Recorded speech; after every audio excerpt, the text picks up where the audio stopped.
ka chak to em maya in bia kin te thala ka tang rala kan lo muthina he bia kin nge ya rong kan bol tu ri kan lom em maya azan khatna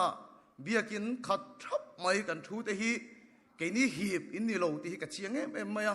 na tho na ram ania nang din chol du ma la ho tu te pal tang ngai zia te kan khe thiama lalpa tharawin na thokani zanya tang hian ti ka ria ka lo tak zet ani zanina hian lalpan thua soenga na athok zelang engangin nge he ko khanin rong kan bol chuan in be sai engangin nge milo nga engangin nge kan chan ti hi thuma sai kan du masa fedrikate remoy ten lo thengani chuan min khoyanga min tong trayanga engamo tak pathian thil ti theina rong keng anga kadamang ka changang ti thinlung kha kan lo puang ti ka hlawani khatiang chia khan sipai ho tu nama na po khan elisa ama mu khan na beisaya zon le chu mi khoyanga mi dapanga ka pa na te ka pha ra te a khoyanga ti chu ka dam mayang ati ni ni masila beisayang re na lo ti lova ti tur alo khila thoi tur alo khila zom tur alo khila chu chu azom chu na dam don ani tal pa si fakil dam ro se hoi ne ke nga ne ke ma ni ni su se kan rong bo ne lo mu to na po ni su se poi mo per chu lal pan thua sai don kan ti tu min khil don ege mo tak a sai don chu chu kan zom na chun dam na om don chu chu kan zom na chu pathian thil ti the na om don chu ba chu ke ma ni ai poi mo so ka chu pathian thu hi ni ti hi zani na ma sai ka sai do ne mi chen kha chuan ke ma ni min chang lian em ma ke ma ni min ngak lian em ma ya i tong tra yang kan an ti po hian pathian aw lo hian ke ma ni ngot me min mela an mit mei ten mi ron sik na la tong trai lai hian in a chen mi ron hui thul khatiang ani chuan pathian an au na tur hi ka dal thin ni te hen ka khia pathian an au chet na tur hi ka lo dip thin ni te hen ka khia ni chuan ten zani na hian la rem moya ral vekse fedrik lalin ti ka ral vekse pathian tak khai thin lungin bepop la aw la ka du tak set ani kan rong bol na hian kan nu po hian dam a be sei thina kin aka mo le kan lam bayang kan nu ngei po hian dam a be sei thina ina hian kan nu hi ka tong trai sak lem lova kan kem paron lu ro ka tia kan nu kan kem a chong thum lai ron lu to a dam na be sei chuan bak tong misoram thingtang kho pakhata te mi ron zui thina ni kanu ani awang ka du saka na ka ti dam thei ani lo ani thei chu ni se kanu chu ka ti dam nge yang ni ma sela dam na chu pathian thu omani ti khile sani na hian theng ka chu taksa kan be se nga taksa kherlo lalpha khoi thar be se po kan omang kan zawai tan poimo ber chu uluk takin enge lalpana soi ti ngai thaila chu thu chu min ti da mang ti sani na hian thuma toite kan nei masani zani na hian lalpan saitura min pek chu iswa zirtir iningam donem iswa zirtir iningam donem tin helai kan ring tu pui te karon chou karon challenge don cheu ne kan sainon le teang iswa zirtir iningam donem mathaya bung som ni le pariat pathian thu ilo thiarang sang som le pakwa mathai bung som ni le pariat sang som le pakwa chu ti chuan kal ula nam ti nami zirtira te siam ula isu hian thua pe ka hian ti dam ru atirongot lova ram huai te van ho chua sak ru atirongot lova lalpan thu apek chu zirtira siam ro te ne ring tu in ni lo ka ti lova ni ma sela isu zirtir iningam donem tin sani la hian kanin challenge do na ni mun khatami pathian thu kan chiar le ange mathaya bung som ni le panga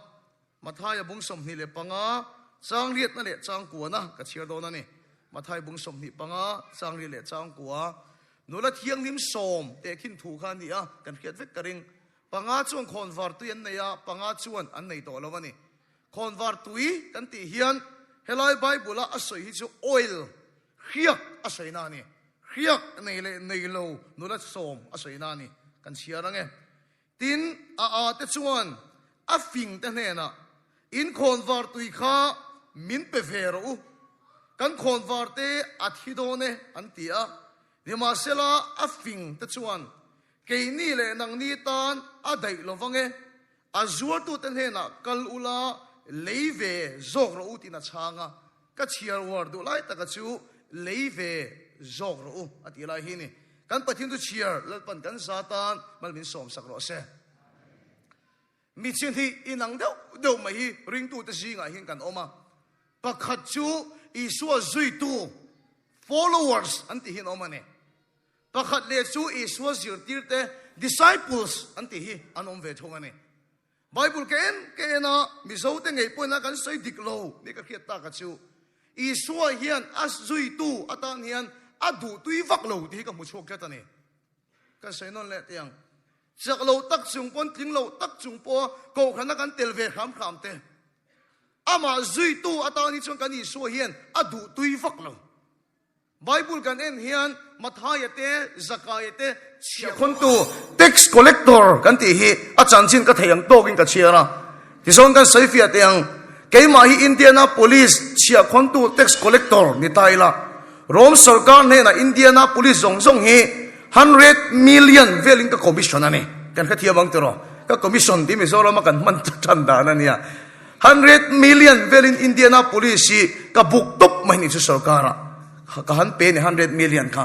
ti chuan Indianapolis mi puitan he na chuan 100 million ai tam dei khon chua ka tum don ta ni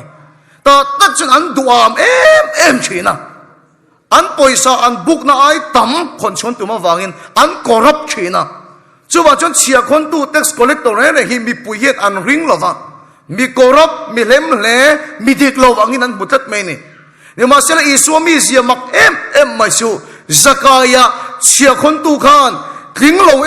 em chung po ama azui kharai matia dal pa su fakilam lo ase iswa mucha ka thei pui gung a lo lon te kha mitam takara zakai lo chuglo ila ka theng don ama ka sin iswa hi na ma zui tu ta chun adu tui vak lo misora ma ka saidan chun ei ru deu ni kan khiat ta chu bia ke na point khom ve lo tur ten kan sayang Sunday school sirti tu ni nate ko khana chan bo nei na song song te bo ban san vek tur khop hian kan an khuma kan soi thina ni ni ma sela Bible kan en chun iso hian mi corrupt po ni se mi diklo po ni se chak lo tak chung po ama an zui hilal pa na phalani lal pa su fakilam lo se makati em chu Mary Magdalene ni ako chungram moi pasari lut ati kha o iso na van du tuilo kati ramoi ti boy kan ma chon zeu thina pakhat ina alu chil kan ma chon po hian eng sualin nge ko honang le se ta nahi ti kan ngai tu thin eng sual nge atiang ram hoina lu chilang le ti pakhat a point kan zon sak thin kan ho chua don hian he Mary Magdalene ni mei che kholo ta kan ni kareng tu lai tong kam takin mei che lep chia ta kan ni kareng mei che nun cho pol tak ani kareng ram hoi pasari na lu chil khopa mei che bol lo ani ni ma sila chu tiang mi kling lo mi cho pol unau tu minun du da ngei po chuan kling lo tak chung po ama an zui i suan re ma lo ti sakani lo pa su fakilam lo se ka thil mo makkat em chu ai zo la hian la kal lo pon ming sin khiat karenga vanapa hall tian soi thin in khiat kareng kimi bulki ai zo la chuan KS kan ti maya sex worker mai chi ho tam na mun ania drug sponsor na mun ania kan mun bol lo lai ber pakhatani kan man deuh tum hian thane ngain ka han thu thina heng sex worker zinga te drugs addict zinga te min kom dun omangem ti khi ka chang zau thina ni jang that chu ma de ule ka hian motorin ka thureng maya motor ka din lai chung ka bula hian motor pakhat aron ding vea engam chen in beloving kanom nuwa a glass aron down ta miron beta kapu atia mai kor ka volu khum ka khum wang aniang kang sex worker nula kha i ngak ve thawem ni miron tia chuan hin thu dik tak ka sei ge pon ngak ve thawe ka tia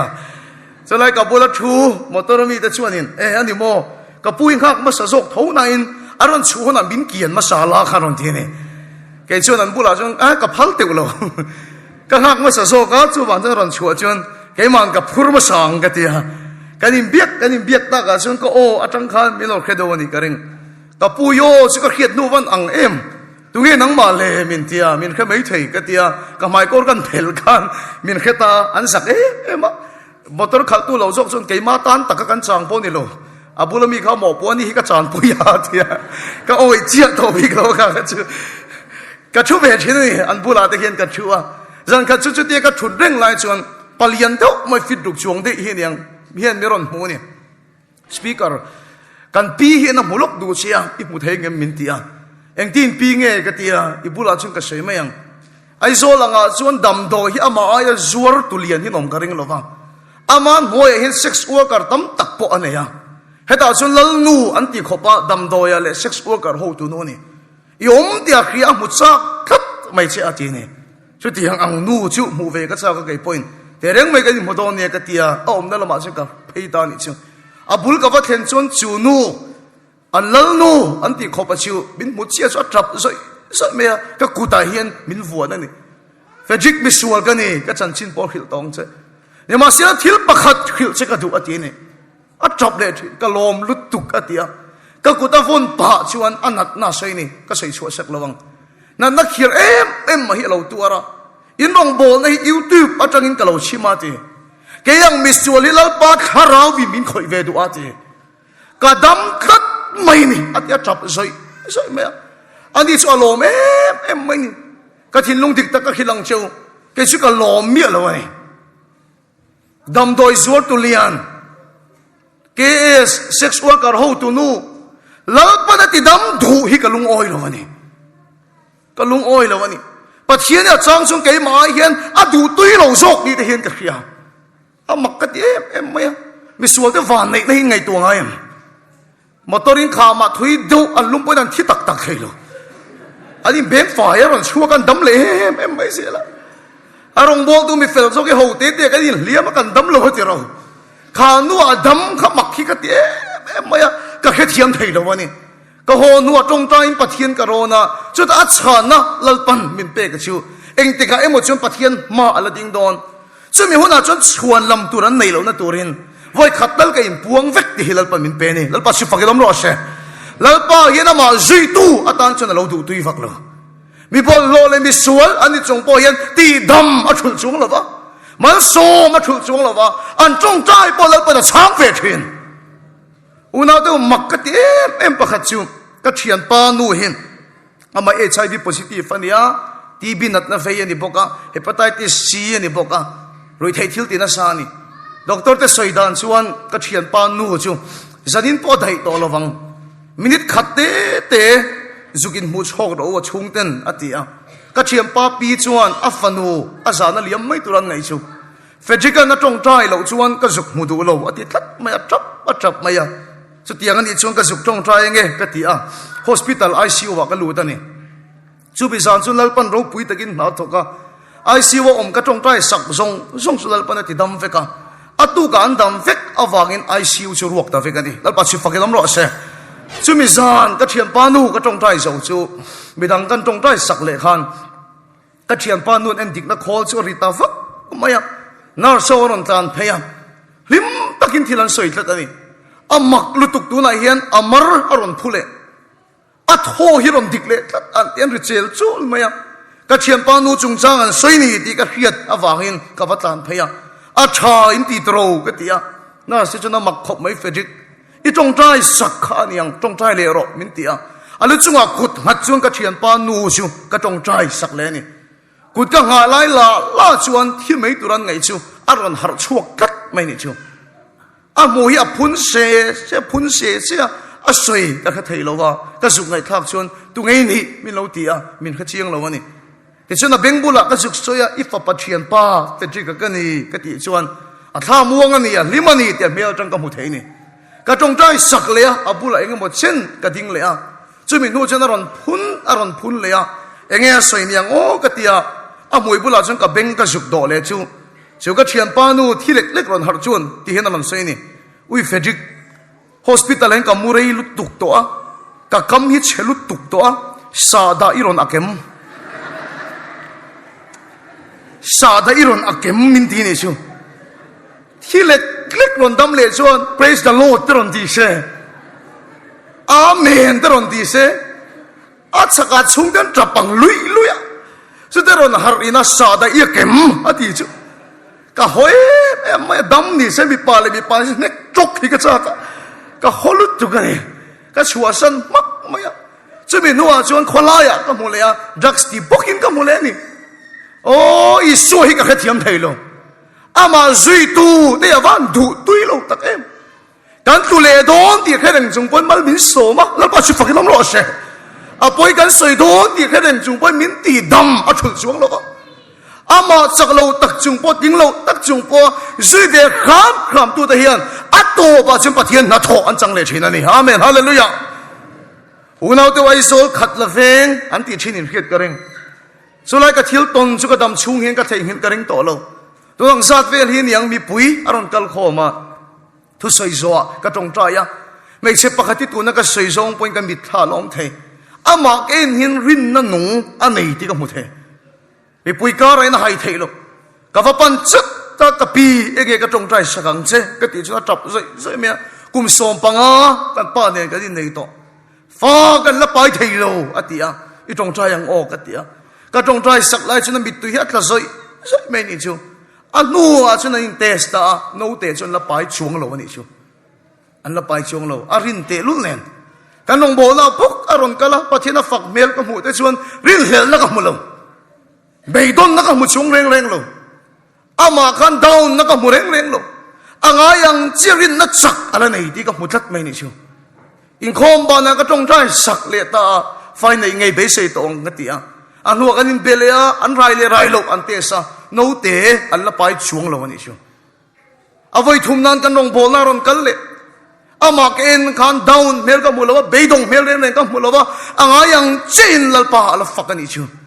unau tu ka tong trai sak le ta kan mu to lo ani January ni khat a hian kan team hian ti thin kan nei ya hospital kan function ani hun pui lai po chuak theilo ko pa na te chu I kan ang u kan tia hospital kan to thin ani Aizol hospital lian tak pakhat kan an to chu room pakhat a kan team ten valut kha mai se pakhat ti alo trap fak maya tu tengin hi ti an zo khan fedrika te team te kan ni an ti khan a trap ta fak mai ni fedrika chu telvem hospital ha ati chuan kan chin te chon telve ti min ko sak ro atia ka chin te chon mi ron ko wa chu hospital ka bi te ka valu chia mai ka thil mu so ro position churin na nei nu beidong thei reng lo chuan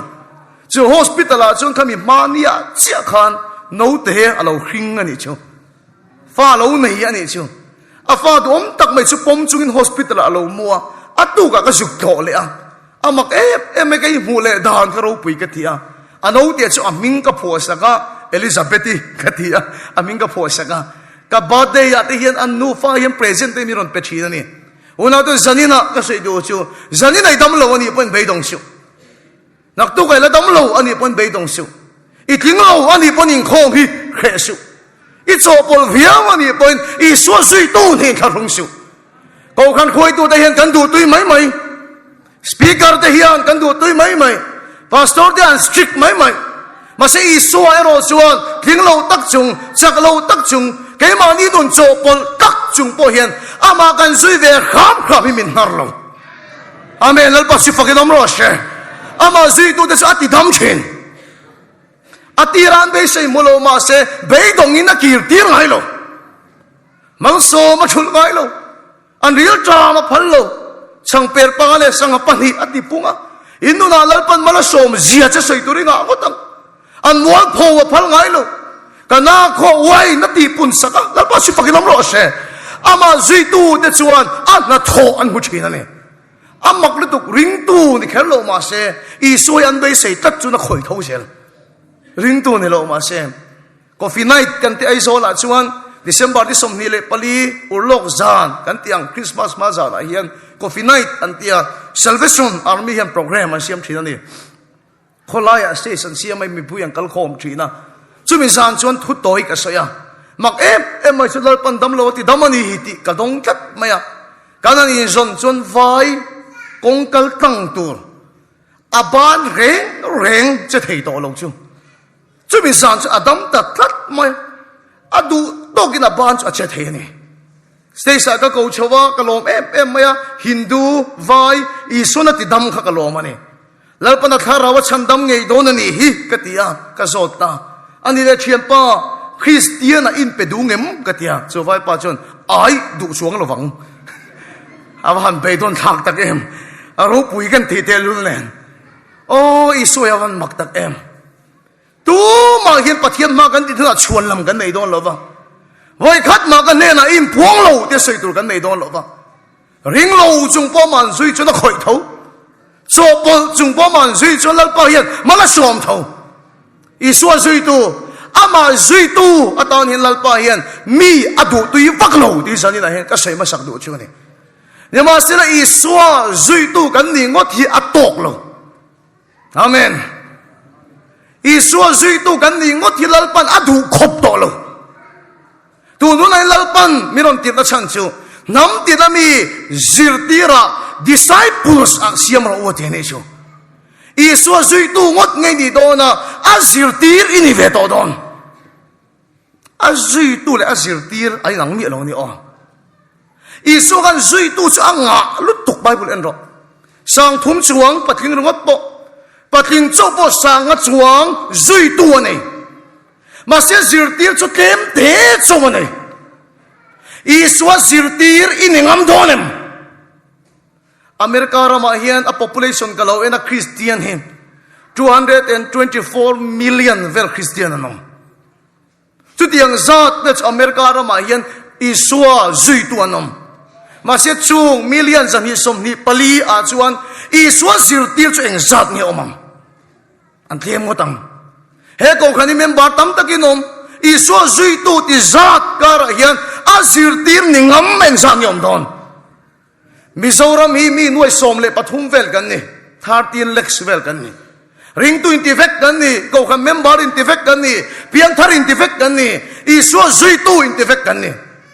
nema sela isua zui tu kan ni ngot hia tok lova azirtir iningam donem azirtir ta nun danglam na chu anat ho chang tu ngot an ni lo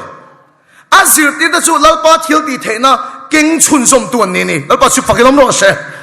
kan thu pui ka Krista ta na palai ti ka he khom puya thu puya kan ne ni kha azui tu da chon an na tho an chang chin amal som nan dong chin a thil ti the nan chang chin ma sha zir ti te ve thung chuan a thil ti the na an keng chin hallelujah azui tu da chuan isu thu an ngai kha chin bible en maro azui tu le azir ti te nang me no mi pui singa chon lal pan thu a soya azir tir ta he na chuan a thuruk a hil thin tum khat chu apoi em lawang chu mo India ram khoi to lok tak pakhat ne kan in koma ka ho don chuan min ko ka min en chungin Mr. Frederick tu na India ram thil poimo tak i heta ti min ko ka ne India ram zaw le poimo tak le ro pui taka chuan ram khoi tu in Mr. Frederick India ram thuruk poimo tak i heta min ti chuan nuam hi ka ti veng maya lur yaw le poimo riawin khit na ka khat ani chu una to India ram ai ro pui sok America ram ai ro pui sok iswa zirtir ta he na chon lalpa chuan van sarkar thuruk a hil thin chu thuruk chu aril at khuk em awangin iswa chon bengin khema sen khathiam chung lawang muve ma sen mu thei chung lawang ati tu ta ne na nge a thuruk a khil kan ti chon a zirtir ta he na chau a hil thin ani lalpa chu fakilom lo se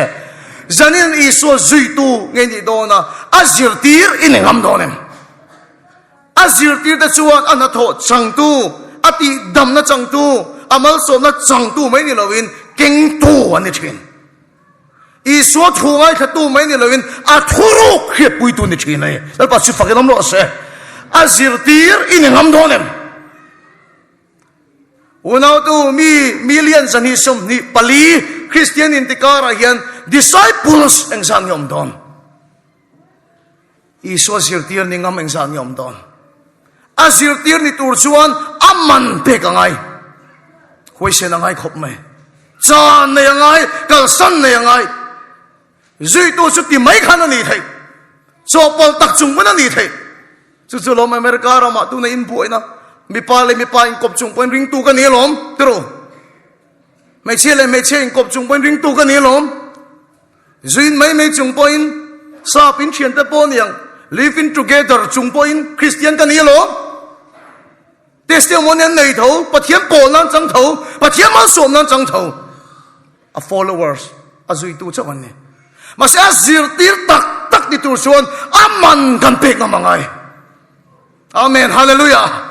aman kan pek na mangai chandam na chuan rin mai to ma se pathian khiak thi na chang tur chuan aman kan pek na mangai helai nu na chiang lim som te singa hian panga chung khon var tuin nei a panga chun an nei to lo khon var tuin nei lo ten an va nei don chuan va lei ro ati kha aman an pe ka ngai azir tir ni don chun in nun khan aman i pe ka mangai ni bible en ro isu hian azir tir ni tura asom ho bible kan mu thina ne mi pakhat chu azir tir ni turin i sun asoma ni ma sila chu tlangwal chuan kapa min vui tir zat ro kha a chui mi te soi ka chiat dan le ka chiat dan chuan min vui tir zat ro ati kha apa chu thia apa su na program ka wa mang lok ange ati na ni lo an ti kapa min an ko fel tir phot do ka chung ko min an ko fel tir phot do kapa min vui tir zat phot do avati na ni ma se isu chuan ke ma ya anu le pa emo a u nau te chung te in le lo mangai zok tu chu ka zir tir ni tla ka ni lo wate a zui tu ni tla ka ni lo a zir tir ni tla ka ni lo tangwal ho sa ne nei tok le a amen kan kha thiam ani lal pa chu fakidam ro se tangwal ho sa ne nei tok le isu chuan in ai zong zong ba khal vek la a zir tir ni turin a so mani ma se chu tangwa chu ai ngai tu ngat maya an nei atam si a ho sak na tam si ni ma se la he tangwa li ka ban ui pui tak isu aya a khan zong zong te khan ral vek to a ama po ral to a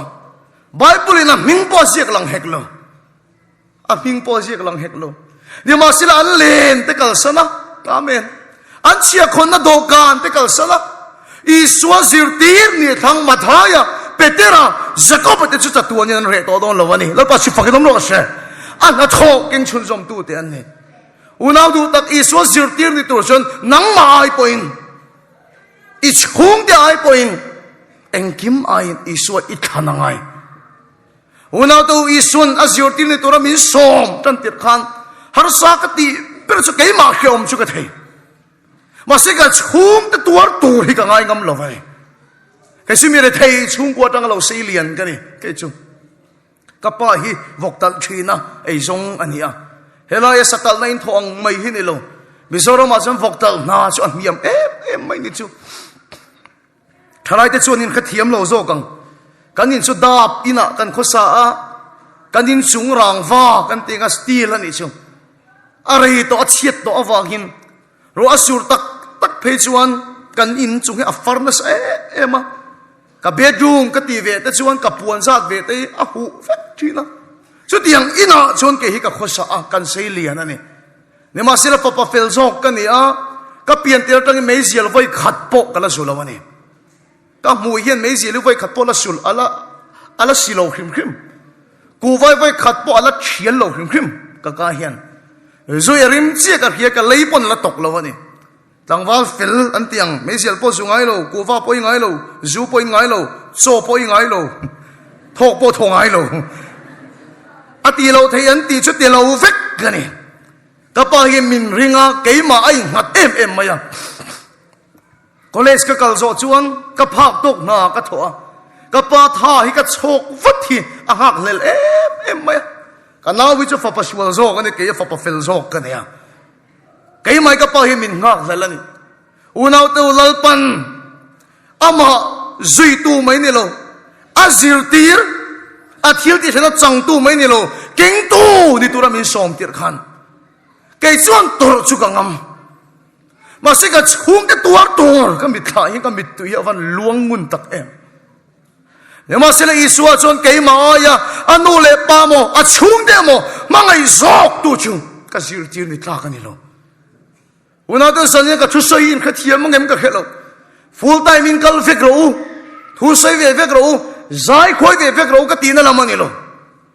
mi tam tak chuan enga tinge thil dik lo an ti kan ti chuan an nu pui fanau ten mangai wang ani in kha thiam em ka sei tum chu kan nong bol min tui pui em tu chung kon oma kan pen tira tanga min support tu ni tang takin ka sayang di masela thil kan ka thiam chawa chu mi ta chung kwa chu an poisa lak lu le an nun dan ai mil lo ti kan hria ni an lo ba ki lak lu an nei ti kan chiar thiam tat mai ni chu re moi ne hin tha kan ti lo em maya anu le pa te chu kan ti poi ne hetiang reng hi chu a thalo tenga poisa in lak lu hi dik lo ti kan khila ni ma sela an poisa lak lu dan chu an kha phal reng lo enga tinge kan ti chu an pa berin a poisa lak lu dan ati dang lam ani chon anu pui fanau te an re thei don chu wa anu pui fanau te mangai awangin a kha phal lo ani chu unau tu full time ma kal kher ka ti lo lalpa hian tu na yom da na po khan azir tir ini rematia so tu chuna qualification pakhat om chu I chung de le nang ma ai point I swa mangai zo kang che mi tam takin thil diklo kan ti da chan chu ke ma ni ke mangai wang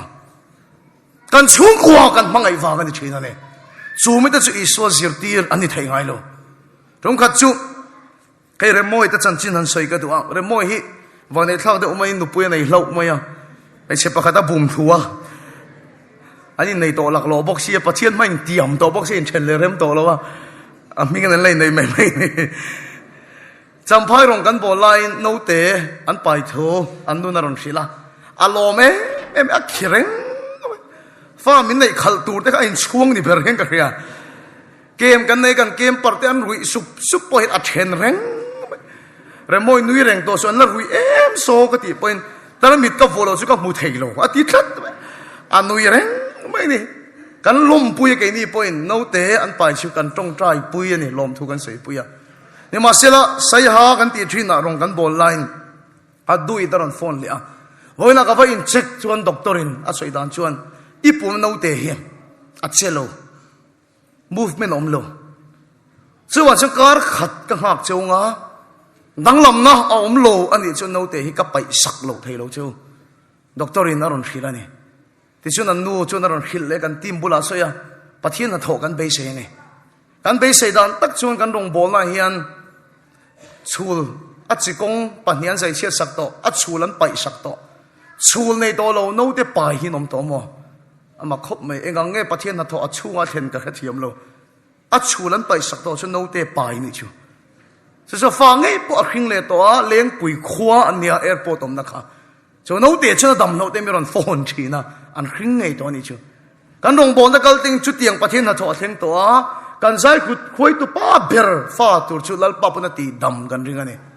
ni hlela nei mi lovin kan tong trai sakta kar khat kan hak ta doctor ne na avakal le chun doctorin a soidan chuan no te hi movement om lo ngot po ni to lo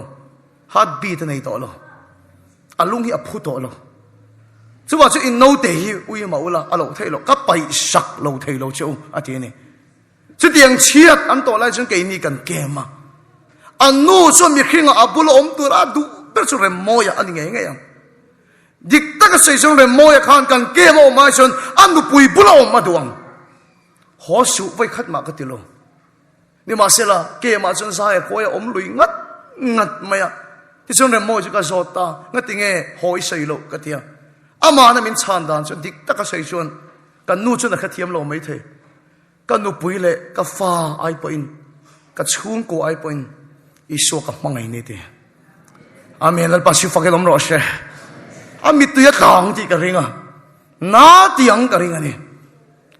Australia a kumina rong kan bol lai na u a chen pui ngei a thi sana ne motorin anina ka juk soma motor chu non te pa let le a remoya a u nat na khumom chu tha wala puya anua soidan chuan damaka mu hi ka ring to lo vete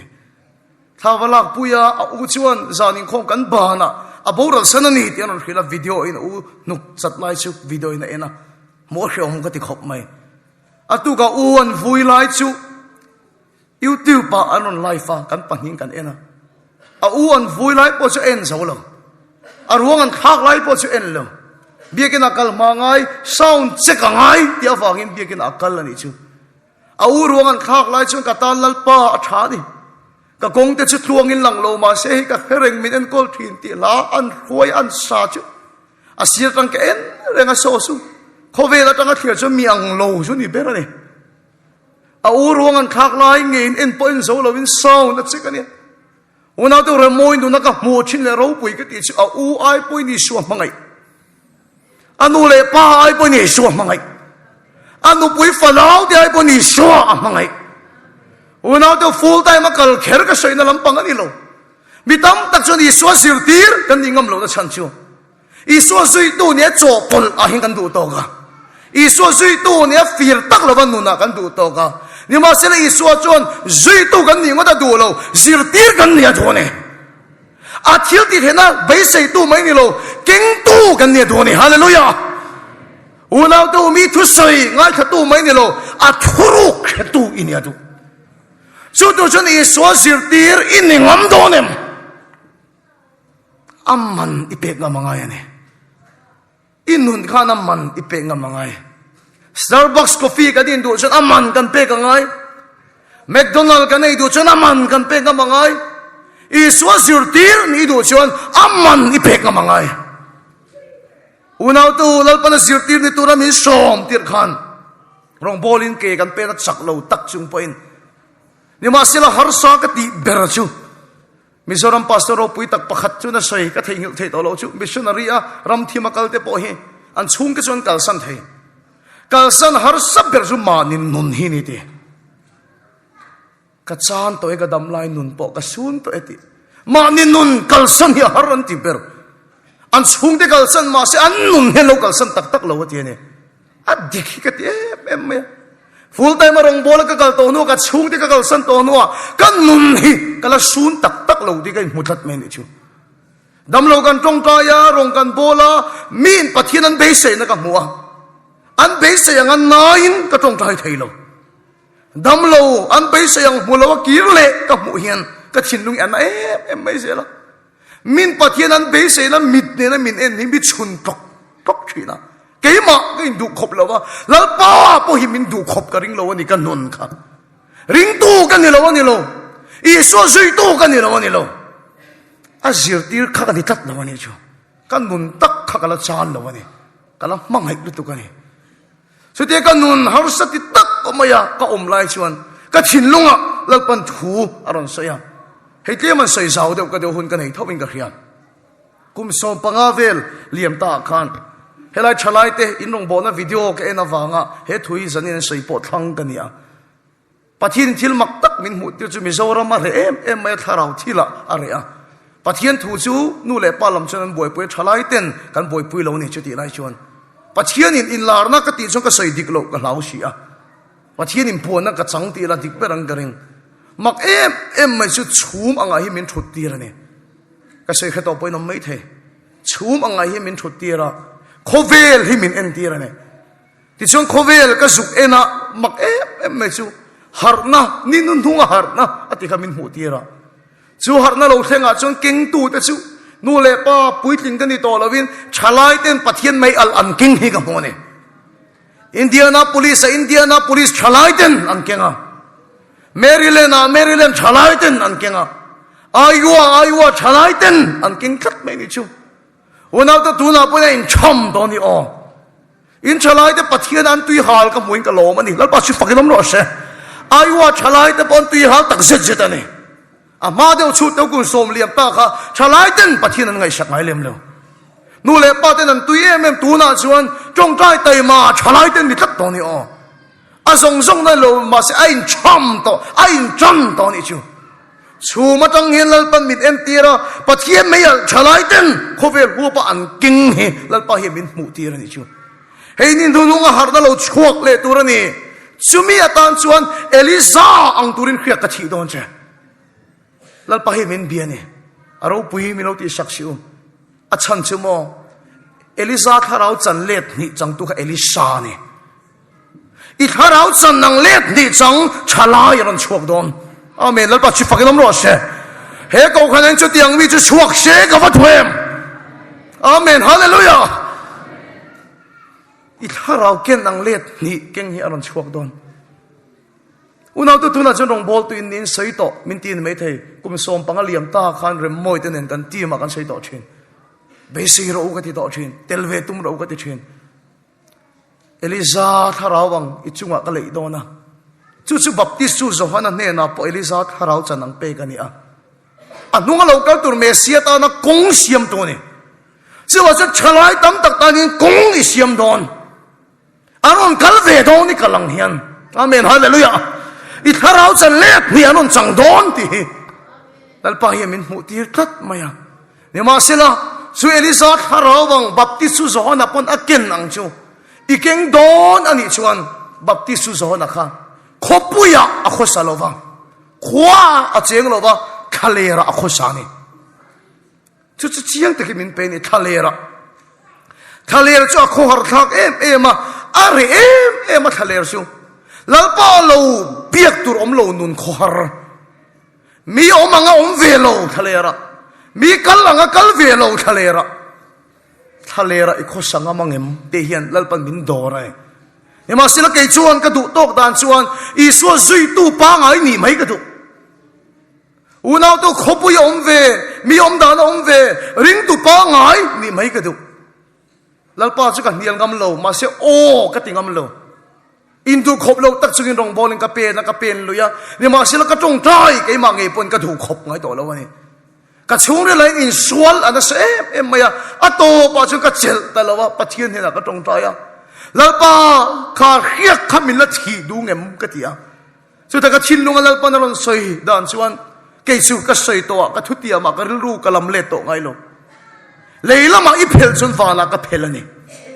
chu pathian khiak dong tu chun le ya in phel angai ni in hon angai ni ti o hi ke ma theng ta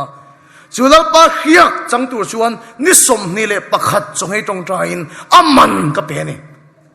ni som ni le pakhat tu sik chu ka ringa andi saat ka heto lo karil tram lu tuk to kamu hil thei to lo bang nge nga ka thut lai hian karil tram lu tuk to cho gai lo rei to ka he thei ka chunglam panga tange ka mu thei si lo hian lalpa khiak thar hi ka chunga aron lei hi ka he theya chumi san chon tharau thiele mi min khoi na se em maya atu ka chung ka tong trai na hi khiak thar a lei ta amal mal pon mi kut ngading ka tong trai to lo pulpita tangin lali suamengin dam na lo kheng lo she ka ti hian lalpa na khoi ta mai thina chumi tu ka tong trai chuan kala lung te om a kidney stone om kha atak sa to hin ron per chhuak ani chu ama khop mai chu lung chu kan huwa kan kol nge kan lang nge ani chu unaw tu ka sei du tak sei hi ni i so zui tu mai ni loin azir tir ni don chat aman pe nga mangaya khale ra khosak nga mangai ka chalai pui den nun da nang hi ka nung thei lo ba sual ni lem lo ma se ka chalai pui da khosak agin ka khosak thei lo ba khale ra lalpa chau lo chu biek tur om lo nun khor ka so thina ni ma sila chu ka nun ka sun ngam na amen lalpa chu fakilom ro se aman ka pe ngam na sun lalpa in da khiak min thi thina ni inun khana man ipe ngam do nem iso sirtin ni to chun aman pe ngam angai re ka sei to lawang i hun khana man ipe ngam angai i hun khana man ipe ngam angai in busy le ti ka khia in na ina thunun le chau ti po ka khia nu pa po in muthaman lo kar to pa lo chun ti po ka khia ne ma sela i so sirtir ni tu chuan i hun khan aman ipe ngam angai amen la pa sifa ke nam ro she unaw to ka le khabu chiar min khoi em tu chu rong bol to ro pui tak ani a rong kha chu ti pulpita thu ka se ya ka thu sei tharau thielem hi min om pui em maya te in khom song lal pa tharau na khoi ve ka in khom thu ka sei so pastor te ne ka in chibai tur po lal pa tharau hi ke ma hin la chak khopa chibai tur ba na ron phar poi tharau thielem in pastor chu a khoya bangan beta te chu ti khopa na sa chun chu in khoma tharau thielem chuan min om puya te azana thu sei le tur ka ne mi pui chon na zana chon chu ai pathian na tho na sa jok mu be sei chuan mi tam takaron ni khom tur thu chi bai chu min hilan phur em maya chu mi khwa tanga hlawak lo a chuan ka unaw nu hem pasala na ya kum tam ta ka unaw nu nen kanin muto lawati ka unaw nu mutur chu ni khom bana motorin ta ka ni vel ka in driver ka unaw nu te ina chung ka valu ta ati churong bol tu chuan kanin mo si kan hlema mi tuit ka chungin kanin ku a u chu min ngai khop mai min khil chak anga min khil mol mai ke du song uluk takin du sak takin milo siam sak bokati kan hlim dun khop mai so ei tura dinner ei tura do ka na ka thu chia chu ka du zong ta ka chop lai chon tharau thilim chuan ka thin lunga miron beta ti ka fa pa chong chai to ro le ti pathian odam tak hiron thenga ti choi do ka na ka thut line ka thin lung chuan lalpa chuan hial mol me lalpa om ang lo lutuk choi do ka na ka thuto ka nawin du sak ta ka min bo sai ni ka kal san thailo lalpa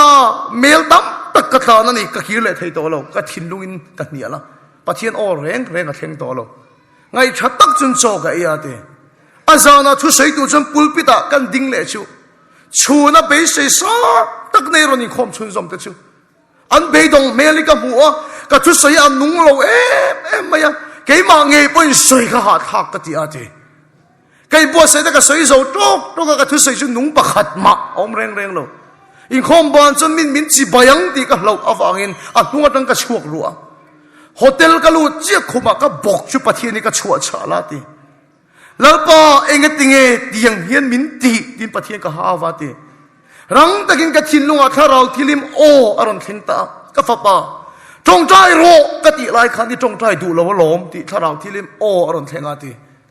lalpa su ka nial chun zoma lalpa a om anglo kanawin chomin bo sai sak do mel dam taka ka tla na ni kan ti chuan tharau thilim odam tak ron thleng chu ka fapa khang I chan te khang I kal san te kha amman I pek tur chu ne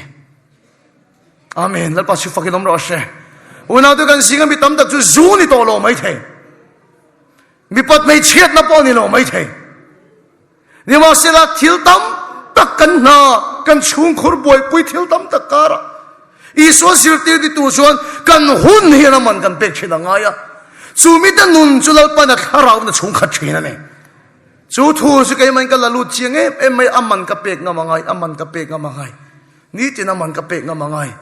ni tin da kar ni ka tong ta yang amman ka pe yang ka ti ne una to mi so na ma youtube ala lan lo ba khati lai khan ka thai ngil thai to lo yu tai kon zaram chani te hun lai te fiam thu comedian stars anlar wang lai te khani final zana ka thai ngil thai to lo ka tong trai hun bi a khen chuan en ka chak em maya ma se ke en ve lo ka tong trai te kha amman ka pek tur chu ne zain tong trai turin ke in ka tei chu ka mizoram chu mizo vek inin nai kan nia tv an thil ngai thak ka ngai kha phei thai ka comedian stars an ngai thak ka ngai kha phei vek ka zai ngai thak ka ngai kha phei vek maya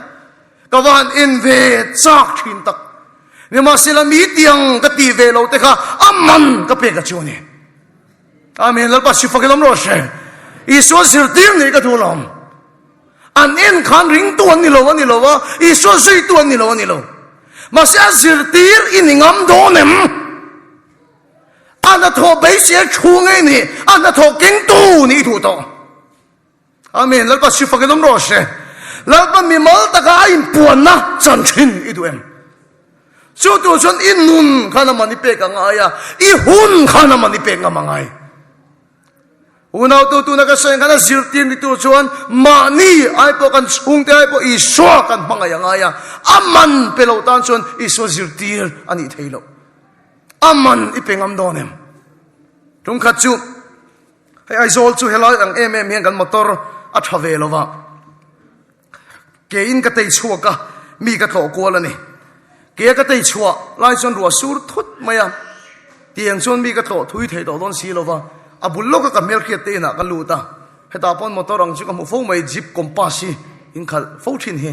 tiang hi na yan tam lo vai zo la sun nal ka ti a pa ka ti changkang ka ti boka an motor chu ho ka di la ni ka lo khal chuk lok mai tengin motor hi ka ti a te reng mai an ten phale maya tuna ka khiat ta ka chu an fa pa hi ka tiang ko pa an thil a phal chu na ngai that thak lo ti hi tuna chu ka khe thiam to a phal maya te suna motor chu ka khal chu ka ni aveng bi tha thelo mo la ka hil chunga la mual kan ti thin kin khet ka ring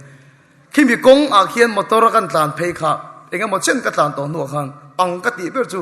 ka motor kha khu ber ni heng ka khia thi dot mai ni te chuna motor chu kan start le a ti chon toite ka tlan me tar tem te a khu le ber a thi le dot mai motor chu ma ti nge le changka nga ka khoi thiam lo ni nga ka ti a motor chu ka on le ka tla da toite tak tak ka tla ni a khu ber a thi dot mai hello mang ani lawai zo traffic a jam na se me ma tot bokani kan tonga mi ta che miran a miran ha I khal thiam lo mem ni miran ha se mai kan thung khop mai ka ti jam fe ka nung song song tu vera tang ka fa dak chu rong bol tu kan hi that na niang speaker kan ni tin khiat kan chin rim dau te kan chin rim ta lowa e fe ji kai ni mo han tia khang khang ka aron chuk tha ka motor ka miran en pu yani ai zo traffic ka ti jam fe tak tak kan ni chu ti chuan ka motor ka miran en pu ya ai ti thiam deu te kan motor ma ti kan hong ve la ti chuan kan en a chelai kan kha thailo kan an on le thin toite atana khu ber ber a thi se la anua chuan ai ti thiam deu ta pe chu motor ngwe te kan an lu ta kan en view maya min how lo te ka kan kha hung tul mai ni chu papa khathi ka bularon kalta kho mo fedrik a steering bula ka lo thu te nga te steering bula sa thu ta ni aran out a hol me fedrik at moya lut mai la eng ma kan siam thadon lo ni hi tia ngati mo ka ti chuan chulaya a steering so thu chun o a gas zo vek en maro empty a ko so a moya lu a hona tha chi ni lo in mo rangun ti ni ka za zia chu ka nor ven ka ti le phal bok si lo a police te chun min nor pui chanem ngai an tra 1 2 3 kan te kan nor lui me ka ba han zak tak min nor tu te kan rong bol tu kan pui ve na che ni hian ti ka ba han zak tak em gas station thing kan nor phai ni an ha po le ti chai ngai ya kan nor do steering lo veng ro an te kan nor phai ta ni chu ka motor kha engang pon chang kang ma se engang pon hal ma se a gas a so chuan anung thei lo a chat na kha lang chuak thei reng lo gas station chu ka in nor theng ta ka poisa ang chuan ti chuan poisa chu ka peta gas chu ka thun ta ni aman ka peta gas chu na ron chung khat ta ni chu una tu sa ya ka sei tu che hi ni engang aram chang kang a pom ma ula america ai ro pui kho ve lom chung lo engang a chang kang thong no moi le in le lo cha nei ma ula nang ma ni hiak akang chi chuan in nun ya chak zo tak chung lo wang engang a bia kin man tau million chuang man nei ro engang a chut heng chut nuam po nei ula engang a sound system cha po nei ro cái mà ni hiak akang chi chuan bia kin moi tak nung si lo kan ni mai bia kin sound cha tak nung si lo kan ni mai hey mi zoram a po tu na theng mek mi zoram chu city of churches ani bia kin tam lu tuk amanda to lu tuk akong khar man ringot po sang lu tuk ni ma sila tu na ilal pa hiak akang meka in khom pei an them tul maya bia kin tamang huin kan ram hi adam lo ni tu na po una da america ram om ngai po ma ni motor in khal veka in duang thuam no in lei vek theya phone thar cha piang in lei thei ni ma sila zanina hian nang ma hiak kha kang sim Fedrik aron kalanga min chong chaya nga tirngot kha ni lo lalpa khiak chhun kha na chan idu chuan amman ni pek nga mangai amen hallelujah amman ni pek nga mangai unaw tu amman ka pe a gas chuan mi lo chung khat le ta ka motor chuan nung le thei ta ni chu zani ni ma mo ber chi nu na lalpa khiak thar su lo lut le ro she chu tu san san na hian I swa zui tu mai ni lovin azir tir ni ngam donem amman ipengam donem amman ipengam donem khovel hian atop lam kan hai don I swa zir tir te ton amamo zui tu san tam lu tu million chuang anom zir tir pakhat hian dang lam nan then thin amen lal pa shi fakenom ro she iwesia hin zir tir anom lo ka ti lo ka tong min khathiamula ma se iswa zirtir pani fedrikale lare moyan indiana police karon rachuan pathian thoron thengani amen alba si fakedom ro she heta in iswa zui tu in tam lutu azirtir lo ni chun zo mangjo iwesia iswa zirtir dan karon rachuan danglam na thengani mizora ma iswa zirtir ni ngam thalai singa kan omani chuan pathian tho theng mai ni chu nuai som pathum zui tu an omi setanan a hlau vak lo poi chwati kham hunan ta don lo ma se a hlau lo setanan a hlau chu isu zirtir te hlau ani Isua zirtir peterate Johanate ankal na pianga pathian raman sautinani. Amen lalpa su fakinom roshe. Hera mai Krista ta na palai turin lalpa na tiluche. In cha in na khoi lut lauche. Motor cha in na khoi lut lauche. Nang mai khong ai khak Malaysia an tam lutuk. Nang mai khong ai khak Delhi an tam lutuk ma senga tinge nang ilu she. Lalpa yin hera ma yin di tan chou a khoi lut lauche. Hera ma yin Krista ta na palai mi ma mo. Chu tu suan ring tu ini suan dang lam nai khen don lo. Zirti ni ding am don em. Lalpa ta thoking chun som tu ini ngam don em. Zirti ni tu suan man ipeng am don em. Khoveri setan na hian atum na salutuk. Khoveri setan na hian lak atum na salutuk. Ne atum na salutuk. Musulman khoi tu ro pui tak pakhat an leader pakhat chuan ti hian asoya. Muammar al-Gaddafi Muammar al-Gaddafi anti chuan suicide bomb ha kangai to lo 9/11 anga thona hijack angai to lo tuna in Europe rama million som nga chuang musulman om ho huan European country kan ti khu musulman rama an chua don tho tho apuang zar tok mai ni chu London khopu thil theng social media in muem musulman an bungbuan tong traya London hi musulman rama ni anti a sa po pathian chu football an tia Europe a pheichuan an pathian ani an ti an lei chat maya football cup ro pui kan ti song tuna hian musulman ho ta ni vekto Manchester City kan ti te thalai ho tan PSG kan ti te ka soi kim seng lawang a ro pui tuna hian musulman ho ta ni Kovela player to piang in khel thiam piang an la lut vek maya Ronaldo kan ti te song an rama an la lut vek maya Kovela tunai musulman sa khu atsak em maya iwe pe chu ram an ton sia khosa an nia Allah arama Koveli chantiran tum megani inrin a yen ne nan chang sa tong Great Britain kan ti hian biakin di sang chuang om to London kan ti hian biakin tun na ya kan sangan khara Mos zali som ni le pathum an hongani Paris khopui kan ti hian kum som ni noilam azad vehi musulman ani to an thang thar ho hi Russia sipai tam zok hi musulman ani to Germany kum sang ni som nga chu musulman ram kan niang an ti ni chu German kan ti te ngai te po hi tu na hian unaw to he musulman te hian Allah arama khoberi chantiran tuma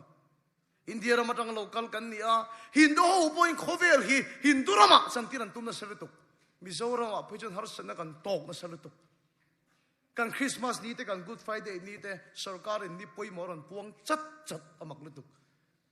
kan Christmas ni tak te good government day antia sarkar ni poi mon puang ani amak lutuk rungat kan Christmas ni te kan Good Friday ni te aron bitum chat me Christmas ni office kal tirten tuma anti conversation law antia rinna in le phallo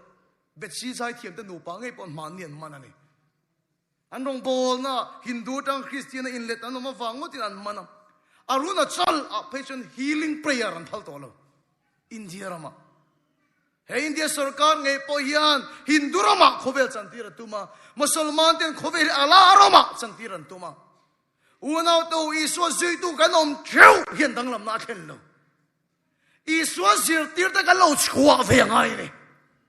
amen lalpa chipakinom ro she Iswa zirtir ta in chhuak donem. Iswa zirtir pakhat an omani sun danglam na theng se ani. Zane kan thu soi ngai khetu ti zat kara hian. Khoveli Allah rama Hindu rama chantiran tuma. Hun nunga chuan ti du na hun khir har satna indo tram a theng don. Ko vitamin ti boya aya la om khri point la chhuak ring. Indo na re thailo Myanmar boya. Tuna Russia le Ukraine an boya. Iran le America an ti boya. India le China kan ti boy reng boka mani India le Pakistan aning ka boka Indo na thing sel don he nga yen ring tu sakya chon tu don khop iso zui tu sakya chon tu don khop